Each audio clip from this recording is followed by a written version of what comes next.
চলো। সাবু খেয়ে বাড়ি থেকে বেরিয়েছো নাকি? খুব জোরেই তো চলছে ঠাম্মা। কথা বলবে না একদম, বড়রা কথা বলছে না, চুপ করে থাকো। বারে তোমরাই তো বলো আমি এখন বড় হয়ে গেছি, দরকারের সময় বড় আর দরকারের সময় ছোট। লজেন্স চুপ করো, আজকাল বড্ড পাকা পাকা কথা বলছো তুমি।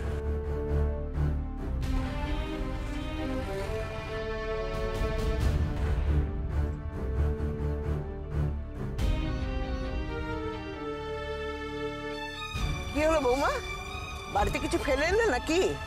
যাকে ফেলে এসেছি সে তো আমাদের পেছনে পেছনে আসছে মা। কি?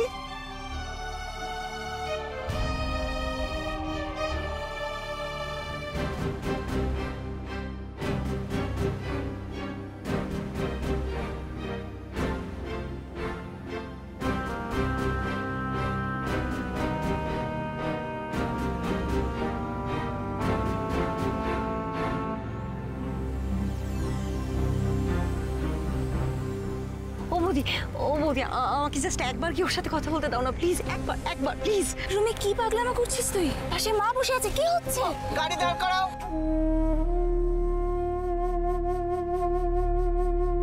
সে কি মা, আপনি ওর সঙ্গে রুমিকে কথা বলতে দেবেন না? আমি ওর সঙ্গে কথা বলবো। হাত ছাড়ো, হাত ছাড়ো বলছি। রুমি চুপ করে বস।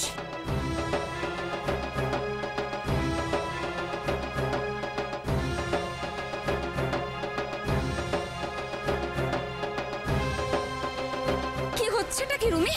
হ্যাঁ কি হচ্ছেটা কি? বস। মাসিমা আপনি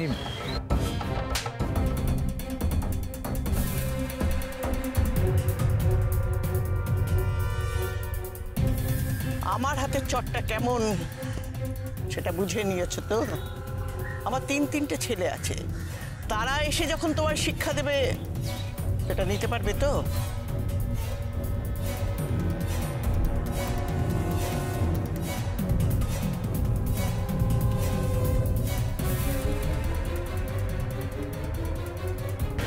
চলো তাড়াতাড়ি।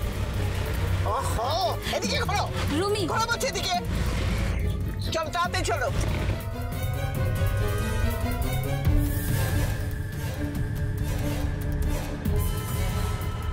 আপনার চড়ের জন্য নয় মাসিমা, আপনি আমার মায়ের মতো। এই চড়টাকে মায়ের আদেশ বলে মেনে নিলাম, তাই আর এগোলাম না।